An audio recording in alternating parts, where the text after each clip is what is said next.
दोस्तों, जब भी हमें कोई व्यक्ति चेक देता है और वो चेक जब हम अपनी बैंक में डालते हैं और चेक जो है बैंक के द्वारा बाउंस कर दिया जाता है। अब बाउंस होने का कोई भी कारण हो सकता है। मान लीजिए खाते में पर्याप्त राशि नहीं है, फंड इनसफिशिएंट होने के कारण भी चेक बाउंस हो जाता है, या फिर स्टॉप पेमेंट के कारण बाउंस हो जाता है, या फिर कोई भी अन्य कारण हो सकता है। तो ऐसी स्थिति में आपको क्या करना चाहिए, आज की वीडियो में डिटेल में बात करने वाले हैं। नमस्कार, मैं डॉक्टर राजेश लोधी एडवोकेट और आप सभी का स्वागत है। दोस्तों, हम किसी व्यक्ति से चेक कई कारणों से ले सकते हैं।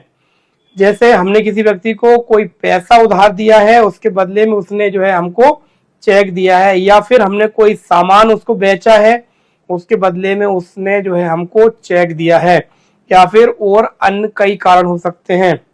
तो सबसे पहले अगर आपको किसी व्यक्ति ने चेक दिया है तो इस बात का आपको ध्यान रखना है कि उस चेक को अपनी हैंडराइटिंग में कभी भी ना भरें। हमेशा जिस व्यक्ति ने चेक दिया है उसको उसी की हैंडराइटिंग में उसको फिल करवाएं। जिस व्यक्ति का चेक है उसके साइन करा लेते हैं, लेकिन चेक को अपनी हैंडराइटिंग में भरते हैं, जो कि काफी गलत होता है। इसलिए हमेशा जिस व्यक्ति का चेक आप ले रहे हैं उसी की हैंडराइटिंग में उस चेक को फिल करवाएं, उसी के जो है सिग्नेचर उस पर करवाएं। तो पहले आपने चेक ले लिया है, उस पर जो है सिग्नेचर कराकर उसकी हैंडराइटिंग में उसको फिल करवा लिया है। अब उस चेक को जो डेट उस पर लिखी हुई है उस डेट से 3 महीने तक ही वह चेक वैलिड रहता है। अगर 3 महीने बीत जाने के बाद आप उस चेक को बैंक में डालेंगे तो बैंक जो है उस चेक को स्वीकार नहीं करेगा। इस बात का आपको ध्यान रखना है। तो चेक की डेट से 3 महीने के अंदर ही उसको बाउंस करवा लेना है। अब चेक को आपने बाउंस करा लिया है, बाउंस कराने के बाद जो है बैंक से बाउंसिंग स्लिप ले लें, और उस बाउंसिंग स्लिप और चेक को ले जा करके अपने अधिवक्ता को आप जो है दोनों चीजें आप देंगे तो वो अपने लेटर हेड पर नोटिस जारी करेंगे नेगोशिएबल इंस्ट्रूमेंट एक्ट के सेक्शन 138 के तहत।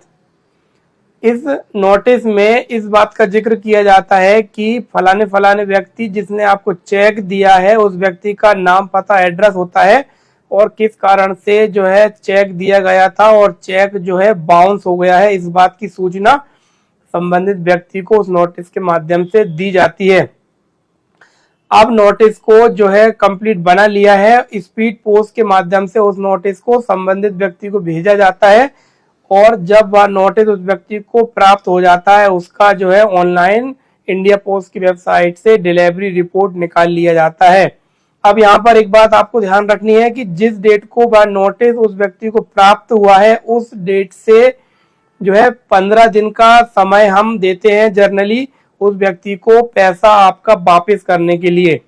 लेकिन 15 दिन बीत जाने के बाद भी अगर वह व्यक्ति पैसा वापस नहीं करता है तो ऐसी स्थिति में जो है आप नेगोशिएबल इंस्ट्रूमेंट एक्ट के सेक्शन 138 के तहत कोर्ट में चेक बाउंस का मुकदमा दायर कर सकते हैं। यहाँ पर एक बात ध्यान रखनी है कि 15 दिन का समय उसको दिया जाता है और 1 महीने का समय जो है आपके पास होता है कोर्ट में केस फाइल करने के लिए। तो चेक की जो आपने चेक बाउंस कराया है उस डेट से 45 दिन का समय आपके पास रहेगा। चेक बाउंस करा करके 15 दिन का समय उस संबंधित व्यक्ति को देने के बाद 1 महीने में केस लगाने के लिए।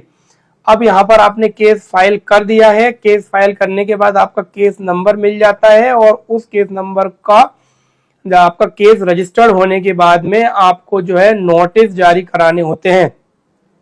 जिस व्यक्ति का जो चेक था उसको नोटिस जारी कराया जाता है, और उस नोटिस में उसको बताया जाता है कि आपका चेक बाउंस हो गया है, आप जो है अगर पैसा जमा कर देते हैं तो आप पर कोई भी कार्रवाई नहीं की जाएगी। इस प्रकार अगर वह व्यक्ति उपस्थित नहीं होता है तो ऐसी स्थिति में जमानती वारंट जारी किया जाता है, और जमानती वारंट पर भी उपस्थित न होने पर उसका गिरफ्तारी वारंट जारी कर दिया जाता है। अब दोस्तों, यहाँ पर एक बात और ध्यान रखनी है कि अगर वह व्यक्ति पुलिस से छिप रहा है या फिर पुलिस से कोई साठगांठ करके पुलिस उसको गिरफ्तार नहीं कर रही है, ऐसी स्थिति में उसका स्थायी वारंट जो है जारी करवा दिया जाता है।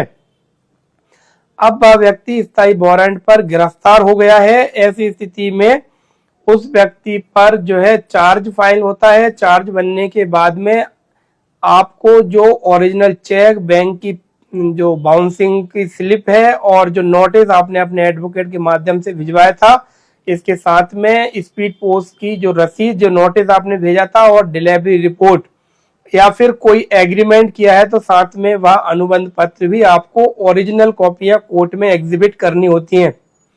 ये सारे डॉक्यूमेंट आप एग्जिबिट कर देते हैं, आपका चीफ हो जाता है और चीफ होने के बाद में फिर उस व्यक्ति के एडवोकेट को क्रॉस के लिए मौका दिया जाता है, जो कि आपसे उस चेक से संबंधित सवाल जवाब जो है पूछते हैं। इसके बाद जो है अभियुक्त का परीक्षण होता है और अभियुक्त परीक्षण के बाद में फाइनल आर्गुमेंट के बाद में केस जो है ऑर्डर पर लग जाता है। अब दोस्तों चेक बाउंस केस में हमने देखा है कि जब हम नोटिस भिजवाते हैं, नोटिस में ही बहुत सारे केस के सेटलमेंट हो जाते हैं, हमें केस लगाने की भी जरूरत नहीं पड़ती है।